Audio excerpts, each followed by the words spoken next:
Uma vez perguntaram para um pastor: pastor, qual é o problema que faz a gente ter problema? Qual é o problema que faz a gente ter problema, pastor?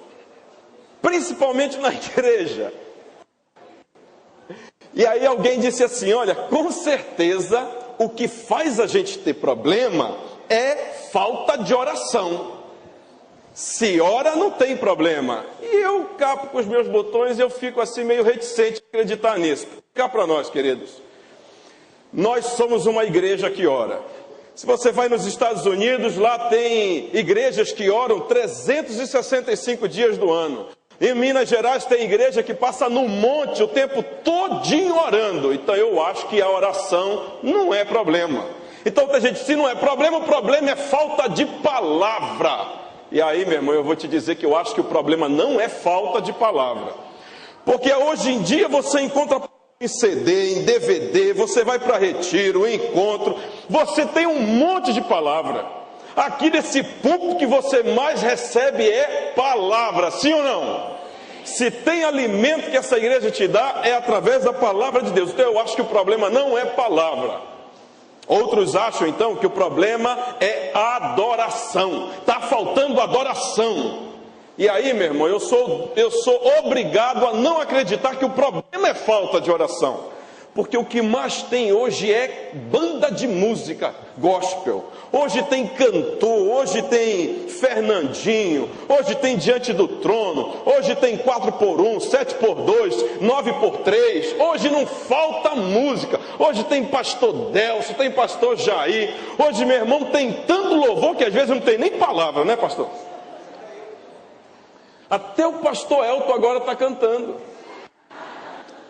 O pastor Flávio eu não preciso mais nem falar, né, meu irmão? Então eu acho que o problema não é falta de adoração, já sei então. O problema então é falta de cura interior. Tem muita gente perebenta aí, feridenta, magoada, esse é o problema. Mas alguém pode dizer: pastor, o problema não é falta de cura interior, porque o que mais tem hoje em dia é livro de cura interior. As igrejas estão cheias de psicólogos que falam sobre cura interior. Tem o Veredas Antigas, tem o Reencontro, tem um encontro, tem um trio-encontro, tem um Varadas Antigas, tem tudo. O que falta para resolver esse problema não é, com certeza, a cura interior. Então qual é o problema que faz a gente ter problema? Já sei, é maldição hereditária. E eu acho que não é, querido, porque quando a gente aceita Jesus, na cruz do Calvário foi lançada todas as maldições. Sem falar que tem pastor aí que está quebrando maldição desde Adão na vida do camarada. Então eu acho que o problema não é quebra de maldição. Então, já sei, o problema que faz a gente ter problema é a falta de Jesus. Muita gente não tem Jesus. E aí eu vou te dizer, eu acho que o problema não é a falta de Jesus. Por quê? Porque tem muita gente que eu conheço, casados que estão casados há 50 anos, que não são crentes, mas até hoje estão casados. Por outro lado, eu conheço crente que casou e no primeiro forofofó no casamento se separaram. Eu conheço, por exemplo, gente que não é crente, mas paga suas contas em dia. Não dá cheque sem fundo. Não passa borrachudo na praça. Mas eu conheço crente. Deixa eu parar por aqui. Eu conheço filho de gente que não é crente, que é obediente. O pai e a mãe não são crentes, mas educam o filho de maneira exemplar. O menino faz até gosto de você receber essa criança na tua casa. Chega na hora da refeição, ele espera por todo mundo comer, não é? Ele dá o lugar para os mais velhos. Você não tem problema com nenhum bibelô, ele não vai quebrar bibelô nenhum. Mas tem filho de crente que, pelo amor de Deus, é uma bênção. Chega na casa da gente, quebra o que a gente tem, vai comendo, vap, não dá preferência para ninguém, vai no teu banheiro, faz xixi fora, não limpa. Ei, quem é anfitrião de célula sabe do que eu estou falando. Então, qual é o problema que faz a gente ter problema? E Jesus mostra para mim e para você qual é o problema que faz a gente ter problema. Lá em Lucas capítulo 6, a partir do verso 46. Olha o que diz aí. Vocês estão me ouvindo bem? Lá atrás, está tudo bem? Irmãzinha no colo, bebê no colo, está me ouvindo bem? Que bom. Lucas 6, a partir do verso 46. Olha o que diz aí.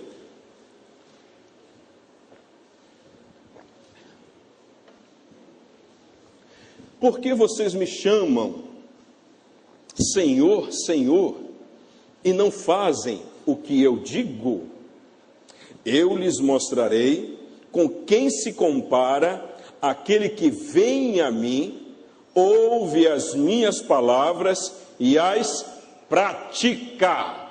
Repita comigo: pratica. Só os homens, só as mulheres, só os casados, só os jovens, só os mochileiros, toda a igreja pratica. Se tudo que eu falar hoje você esquecer, guarda essa palavra no teu coração.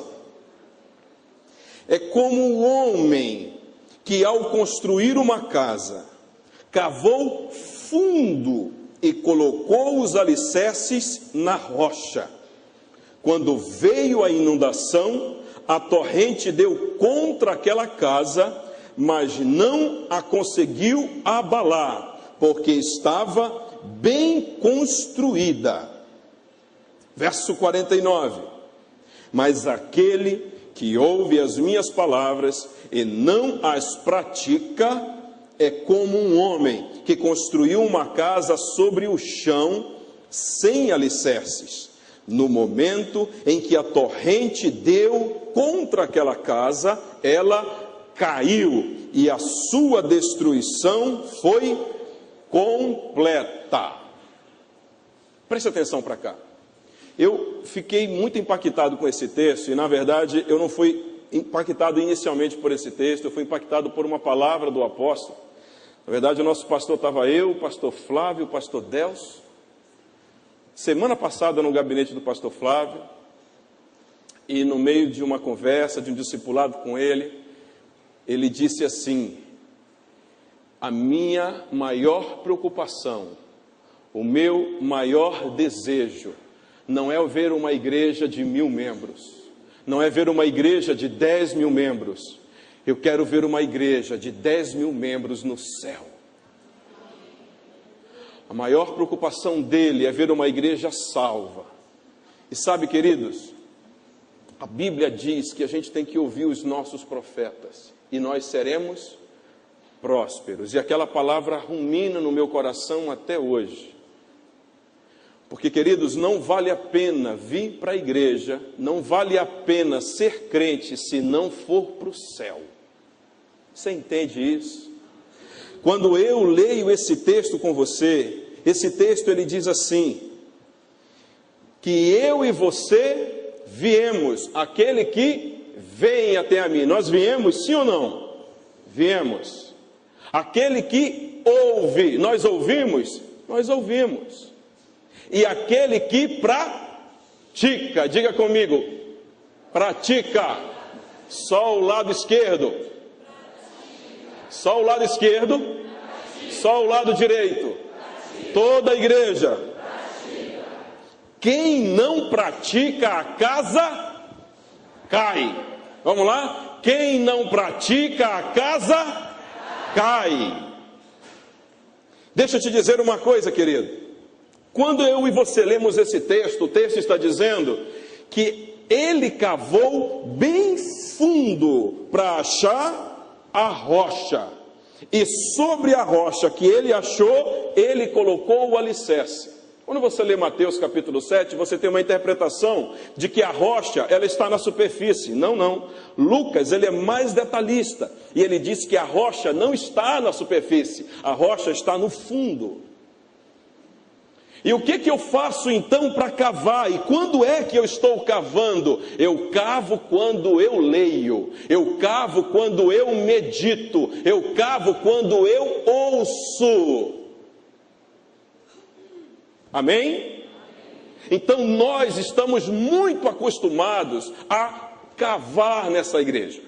Todos nós estamos muito acostumados a ouvir nessa igreja. Todos nós estamos muito acostumados a aprender nessa igreja, a meditar, a estudar. Tem gente que já leu a Bíblia várias vezes e eu estimulo você a fazer isso. Porque a falta de conhecimento nos faz perecer. Mas deixa eu te dizer uma coisa, queridos. Não adianta, olha só, presta atenção. Não adianta conhecer, não adianta cavar, se não alicerçar. Não adianta ouvir, se não praticar. Você está entendendo, sim ou não? E graças a Deus, a minha casa e a sua está construída sobre a rocha. Amém? Amém. Qual é o nome da tua rocha? Vai lá, diz bem alto. Qual é o nome da tua rocha? Jesus. Se a tua casa está sobre Jesus, a tua casa vai cair. Epa, calma, pera lá. Antes de você atirar as primeiras pedras. A Bíblia diz aqui nesse texto que Jesus Cristo não é a rocha. Jesus Cristo aqui nesse texto é aquele que lança a palavra. A Bíblia diz que a rocha é a palavra praticada. Mas Jesus é o verbo, pastor. Sim, ele é o verbo. Mas Jesus Cristo, ele é o amanhã. Sim, ele é o amanhã, ele é o hoje, ele é o ontem, ele é tudo. Deixa eu te dizer uma coisa. Jesus Cristo é o monte de Sião que não se abala e que permanece para sempre. Esse é o meu Jesus Cristo. Mas deixa eu te dizer, o que faz eu e você vivermos firmes na rocha não é apenas ouvir a palavra de Jesus, não é apenas vir até Jesus, mas é praticar o que Jesus ensinou. Pastor, se eu tenho certeza disso, vamos ler comigo de novo. Olha aí o verso 48. Ele diz assim: é como um homem que ao construir uma casa cavou fundo e colocou os seus alicerces. Que homem é esse? Aquele que praticou. Olha o que diz o verso 49 para corroborar. Mas aquele que ouve as minhas palavras e não o quê? E não as pratica. É como um homem que construiu uma casa sobre o chão, sem alicerces. Jesus está comparando o quê? Jesus está dizendo que o homem que constrói a sua casa sobre a rocha, esse fica firme. Que firmeza é essa? Não é apenas naquilo que eu e você ouvimos, não é apenas naquilo que eu e você conhecemos, mas é naquilo que eu e você praticamos. Se você for observar, Jesus zela muito pela palavra de Deus. E Ele é o maior cumpridor dessa palavra. E quando Ele cumpre a palavra, Ele é fiel nela. E Ele sabe que se Ele fugisse de um tio dela, Ele não poderia se sacrificar por nós. Queridos, eu e você precisamos ter zelo, não apenas no ouvir, mas acima de tudo, no praticar. Quando eu e você, agora você pode perguntar, mas pastor, o senhor está querendo dizer que se eu não praticar a palavra de Deus, eu não estou salvo? Não é isso que eu estou dizendo. Não coloque palavras na minha boca. Salvação é uma coisa e a casa ficar em pé é outra. Você vai para o céu, você está salvo, mas vai sem esposa. Vai para o céu, mas vai sem marido. Vai para o céu, mas vai sem filho. Vai para o céu, mas vai cheio de dívida. Vai para o céu, mas vai com o coração amargurado. Vai para o céu, mas vai com a vida toda encaracada. Uma coisa é salvação, outra coisa é casa em pé. Deus não chamou eu e você para termos uma casa baseada e fundamentada em qualquer prática. Deus chamou eu e você para vivermos numa casa baseada na palavra dEle. Vocês entendem isso, queridos? Entendem uma coisa: não adianta você apenas dizer que ama Jesus. Não adianta você apenas dizer que veio até Jesus. Não adianta apenas você ter na tua casa 10 Bíblias. Não adianta você apenas comunicar para todos que você segue a Jesus. Não adianta você ter Jesus apenas como teu Senhor e o teu Salvador, se você não pratica o que Ele diz para você praticar. Você entendeu isso, filho? Com certeza. Jesus, Ele vai ser a tua rocha inabalável a partir do momento em que você praticar o que Ele diz para você fazer. A partir do momento em que você passar, eu e você, passarmos a viver o que Ele diz para nós vivermos. Amém? Vocês estão entendendo, sim ou não? Agora você pergunta, pastor, com o que eu tenho que praticar? O que eu tenho que viver? E eu vou te dizer uma coisa, você precisa viver o que a palavra diz. Salmo 68, verso 6 diz que o solitário, ele vive em família. O solitário não vive sozinho, não, santo. O solitário, ele vive em família. Ei, presta atenção para cá, você que está lá atrás. Deus te colocou numa família chamada Igreja Batista Missionária da Amazônia. Você não veio para cá para viver sozinho. Você não veio para cá. Tem crente que quando vem para a igreja, meu irmão, dá 9 horas, 5 para as 9, o pastor não disse nem um amém, ele já está que nem uma bala descendo. Não fala com ninguém, não cumprimenta ninguém, e quando você vai falar com ele, ele já está 10 anos na igreja. Meu irmão, Deus te chamou para viver em família. Se você não vive em família e não vive em comunhão com a igreja, a tua casa cai. Vamos lá? A tua casa cai. Outra coisa, Deus te chamou não apenas para viver em família, Deus te chamou também para que você seja um com o outro em honra. Capítulo 12, verso 10 de Romanos, nos diz lá, preferindo-vos uns aos outros em honra, no amor fraternal. E, meu irmão, eu não acredito numa casa em pé que não honra o outro. Eu não acredito numa casa em pé que sempre quer o outro pior do que ele. Eu não acredito numa casa em pé que é farinha pouca o meu primeiro. Eu não acredito nessa casa em pé. Eu não acredito numa casa em pé que aonde a preferência que ele dá é sempre para ele. É o famoso crente bestinha. Já ouviu falar, santa? Do crente bestinha? É tudo para ele. As ideias são deles. A organização é dele. No mochilão ele é o que quer aparecer. É o tal. Na célula só ele quer falar. Só ele quer estar na pompa, quer estar na frente. Esse é o famoso crente bestinha. Meu irmão, se você se tornar um crente bestinha, a tua casa cai. Você quer ver uma outra casa que cai também? É aquela casa que está lá em Romanos, capítulo 13, verso 8, que diz, a ninguém fiqueis devendo nada a não ser o amor. Tem muita gente na igreja devendo. Tem muita gente na igreja passando calote no outro. Tem muita gente que se vale de ser crente para contar uma história de vítima, para pedir um dinheiro emprestado e já era. Tem muita gente, tem gente que já tem o dom da oratória para inventar o bolodório. Não é? Aí ele chega lá já contando 30 minutos de lágrima. Depois mais 15 minutos pedindo oração. Você já está assim, com o coração todo emotivo, vem a facada. É ou não é?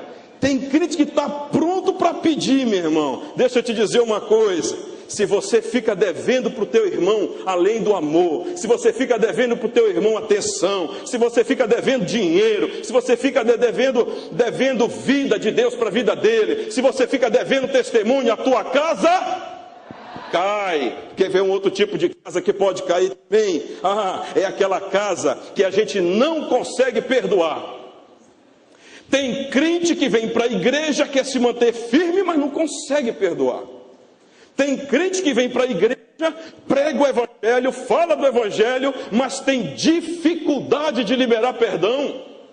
O coração é um poço de amargura.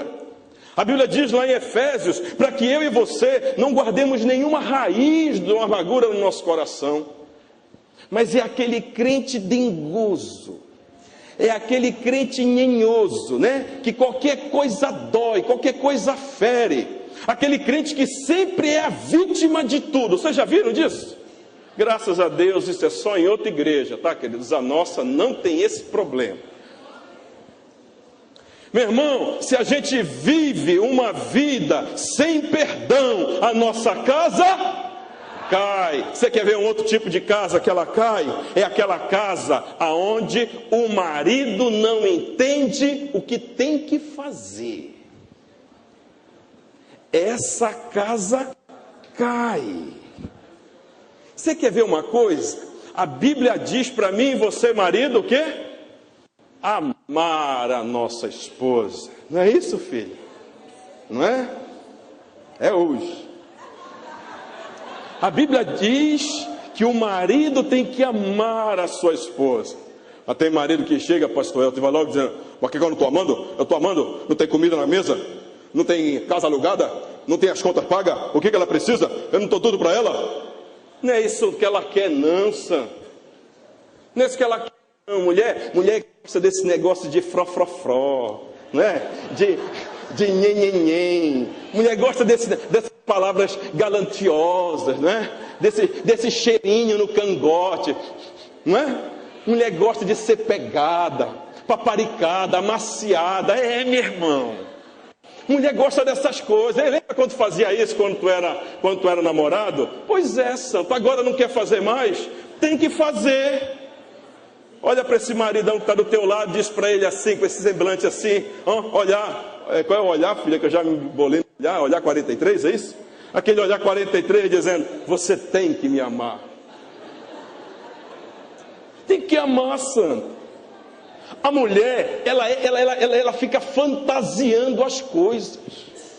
Qual é a mulher que nunca fantasiou aqui? Diz aqui. Não tem, santo. Toda mulher fantasia. Imagina só, Luciana, uma mulher com 25 anos, um casal, 25 anos de casado. E aí, nossa, hoje ela já está pensando. De manhã ela já está pensando: nossa, hoje a gente está fazendo 25 anos de casado. Com certeza ele vai me levar para jantar fora. Nós combinamos isso. Aí ela já está pensando: ele vai chegar, ele vai colocar uma roupa linda, ele vai colocar uma roupa especial, vai fazer a barba, porque barba espeta. Barba espeta, santo. Só tem uma irmã aqui que eu falei no jantar dos namorados, lá dos casais, que eu fui falar com o marido dela, que o marido dela estava com barba, ela deu para mim: não, pastor, eu gosto da barba. Aí ela está lá fantasiando. Ele vai então se preparar e vai me levar para um lindo jantar. Eu hoje de manhã já sei, eu vou até na Depil, hoje eu vou dar um traço naquele homem, não é? Ela está fantasiando, mulher assim. Aí o marido chega em casa, ela ouve pelo som do freio do carro. Aí lá, bate a porta, pá! Ele olha para a mulher e pergunta: tá fazendo, mulher? Tá bonita, arrumada, vai para onde? Meu amor, você esqueceu. Hoje nós estamos fazendo 25 anos de casados. Você disse que a gente ia sair para jantar. Tá bom. Que horas são? 8h30? Ei, bora embora que eu não vou nem tomar. Entra no carro, entra. Não, assim não. Não quero assim, amor. Poxa, é nosso dia 25 anos de casado. Vai tomar um banho. Lá vai o marido rápido, toma um banho rápido, né? Passa aquele desodorante tudo mal arrumado, não faz nem a barba. Quando ele desce de calça marrom, sapato preto e meia verde. Não vou contigo assim. Aí dá logo uma crise nela, não é verdade?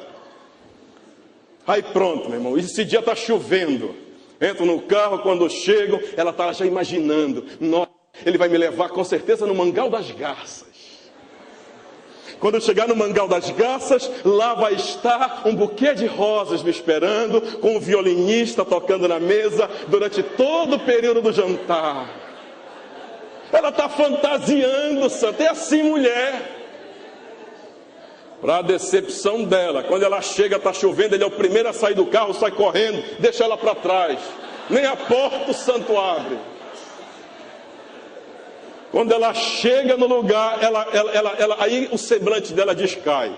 O camarada não teve coragem, não levou a mulher para uma pizza de rodízio. Pronto. Vai. Tá boa. Calabresa, manda, calabresa. Portuguesa. Comida gostosa. Come aí, mulher, come aí. Tá gostosa, comida, come aí. Tá lá ela toda delicada, semblante caído.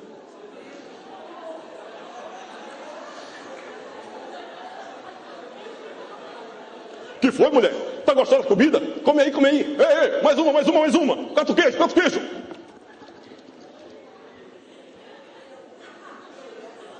Não dá, santo. Aí ele olha para ela, ela tá chorando. Não tô entendendo. Por que você tá chorando? Tá gostosa da pizza? Tá. Então, eu não fiz o que a gente tá fazendo? Tu não pediu para eu trazer para jantar? Tá jantando aqui, come aí. Não dispensa aí, tá pagando. Hoje até esse dobro.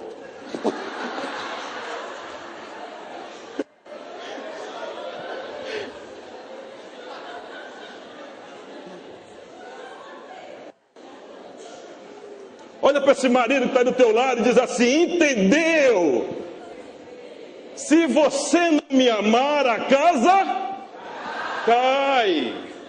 Tem marido, meu irmão, que vive uma vida de ociosidade, que tem que haver seleção. Camarada não sai para trabalhar, pensa que vai chegar um milionário na porta dele para oferecer uma porta de emprego. Tem camarada que pensa que está com 30 anos de idade e ainda é infantil. Ei, você que é solteiro, que quer casar, quer construir uma vida, com 30 anos de idade, não dá para passar a tarde toda jogando videogame não, santo.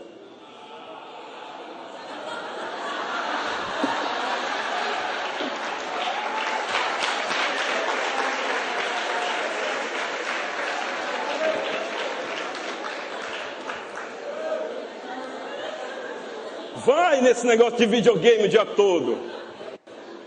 Não dá não. Agora tem homem, pelo amor de Deus, mulher dengosa, eu até entendo, pastor Elton. Mas homem dengoso é tudo similindra, meu amorzinho, meu cheirosinho. Homem hipersensível, acaba com isso, irmão, tu é macho. Tu é homem. Agora também tu não pode ser grosseiro, estúpido. Não pode. Você tem que ser equilibrado. A tua mulher, a mulher com quem você vai casar, ela quer casar com um homem. Entendeu? Que se garante, não é verdade? Olha isso aí, homem tão sensível que nem uma barata mata, santo. Não pode. Tem que ser útil dentro de casa. Cadê a pastora Diana? Está aqui? Pastora Diana rasga de elogio esse homem. Meu irmão, conserta tudo, troca tudo, limpa tudo, faz tudo. O homem é um bombril na casa dele. É assim, santo. Tá certo? Meu irmão, agora tem cada mulher que quer manter a sua casa em pé.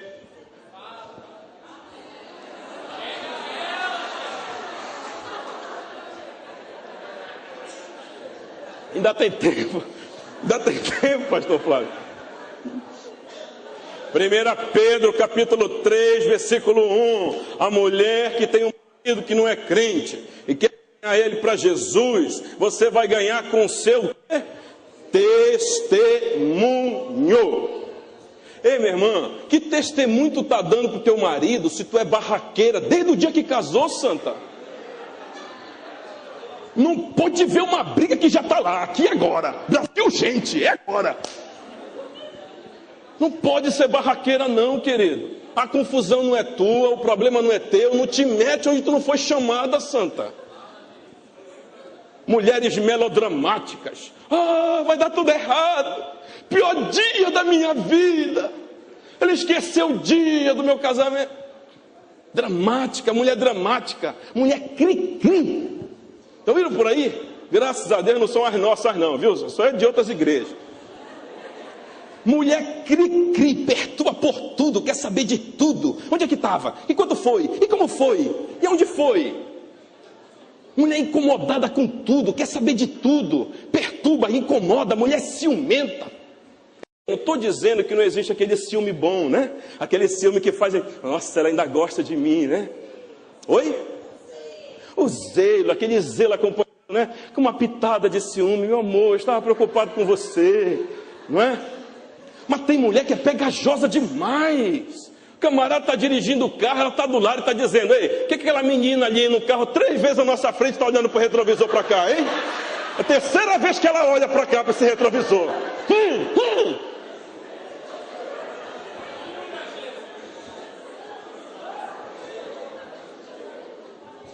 Mulher mal-humorada, sempre está de mal com a vida, não consegue dar uma risada. Mulher chata, sempre está de cara amarrada. O marido chega com uma boa notícia, ela já está imaginando que foi alguma coisa que ele aprontou. Pode não, santa. Se você der mau testemunho na tua casa, a tua casa cai. A tua casa cai. Agora entenda uma coisa, filho e filha. Houve um texto, tem um texto em Jeremias, que me impactou quando eu li. Porque esse texto não estava somente o povo incluso. Não estava somente o povo que não conhecia Deus incluso. Mas o profeta se incluiu nesse texto. Abre lá em Jeremias capítulo 8, verso 20. Me chamou muita atenção porque o profeta se inclui nele.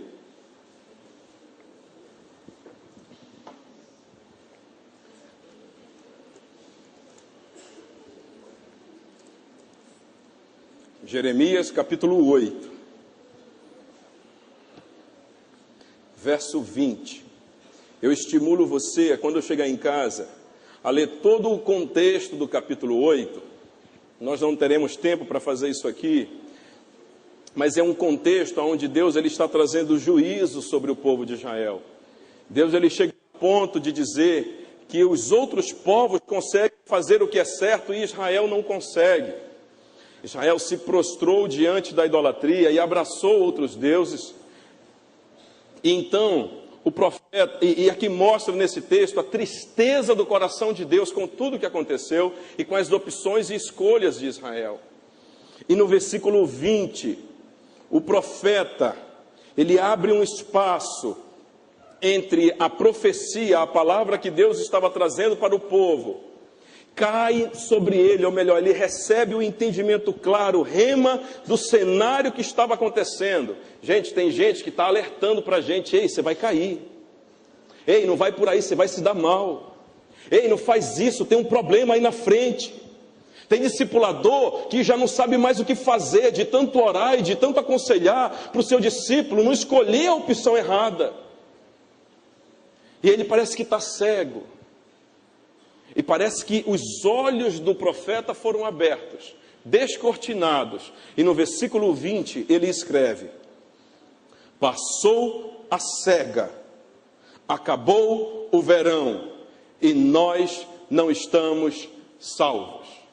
Passou a cega, findou o verão, e nós não estamos salvos. Vamos lá, igreja.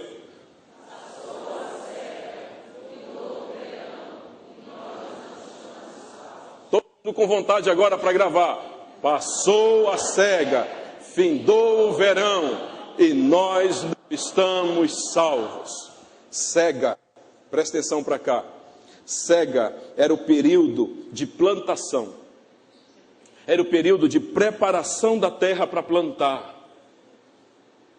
Verão era o período que vinham as chuvas boas, a chuva serôdia, para o início da plantação das sementes, para que firmasse-se a raiz do fruto que estava plantado. E o profeta tem a visão e diz: passou a cega, findou o verão, e nós não estamos salvos. O que isso significa? Significa, trazendo para os dias de Israel, ele dizendo: acabou a misericórdia de Deus. O período da graça de Deus acabou. O copo da ira de Deus encheu e já transbordou. Agora o que vem é inverno e nós não nos preparamos para o dia mau. Passou a sega, findou o verão. Isso significa que quando chegar o próximo inverno, eles não teriam comida, não teriam nada na despensa, estavam zerados. Isso significa que viria o juízo de Deus sobre Israel, e Israel não estava preparado para o tempo da calamidade.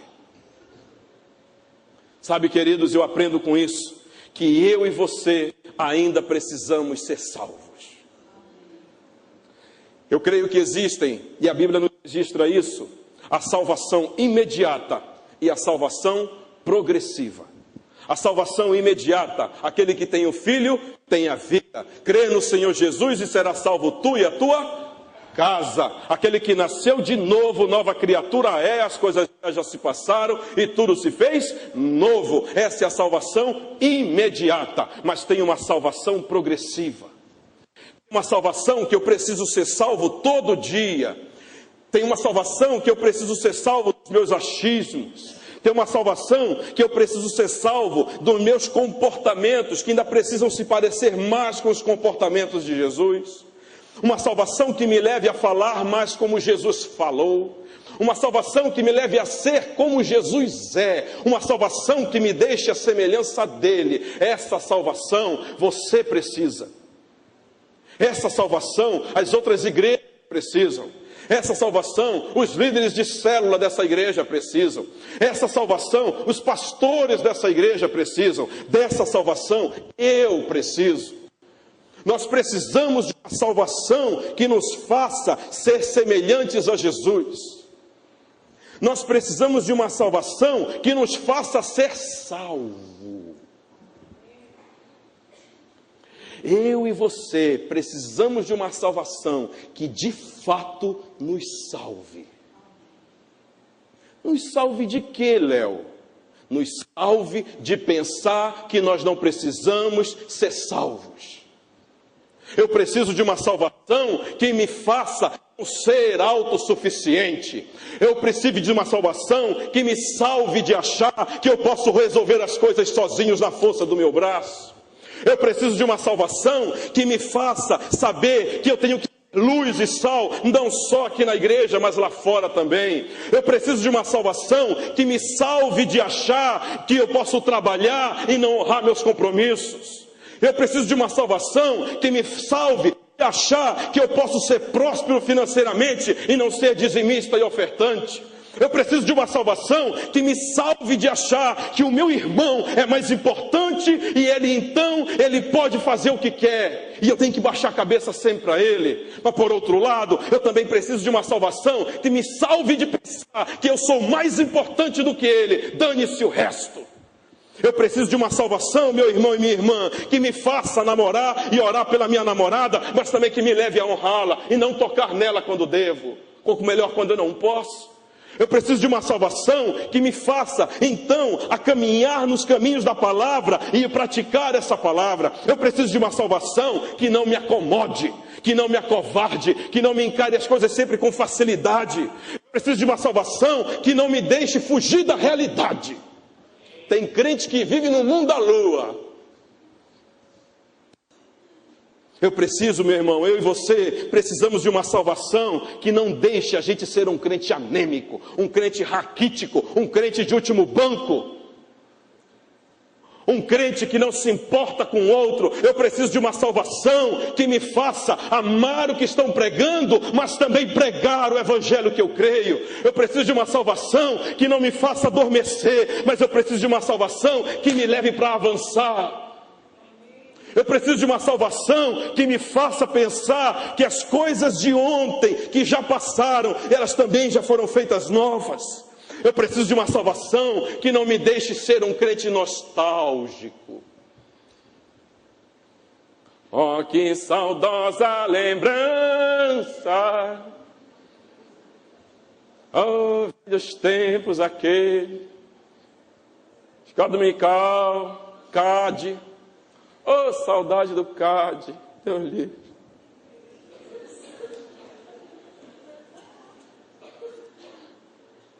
Está aqui a irmã Alice. Irmã Alice, cheguei com ela ainda agora, pastor Elton. Perguntei para ela, pastor, que camisa é essa, irmã Alice? Essa aqui é do mochilão, eu sou mochileira.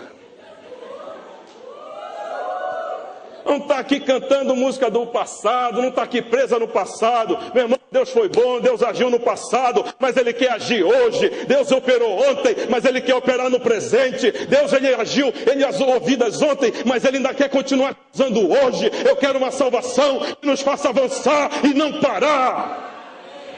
Aleluia!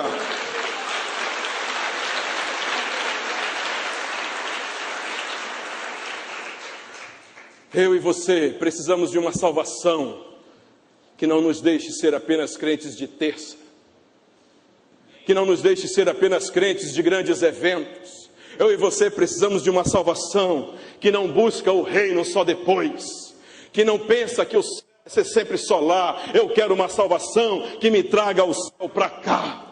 Eu não quero ver uma salvação que me encha de ocupação, uma salvação que me encha de ativismo, uma salvação que me ocupe todo e eu perco o tempo com a minha família.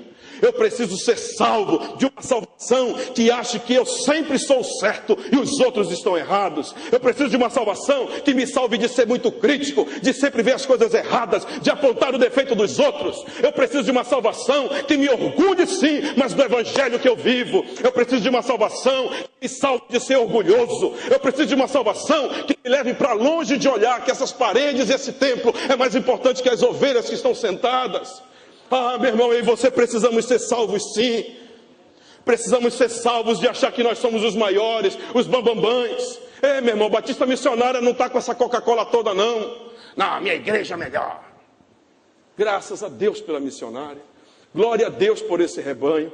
Glória a Deus pelos pastores tementes ao Senhor que tem dado. Olha, mas tem um monte de outras tribos aí que estão lá fora e que também vão subir junto com a gente.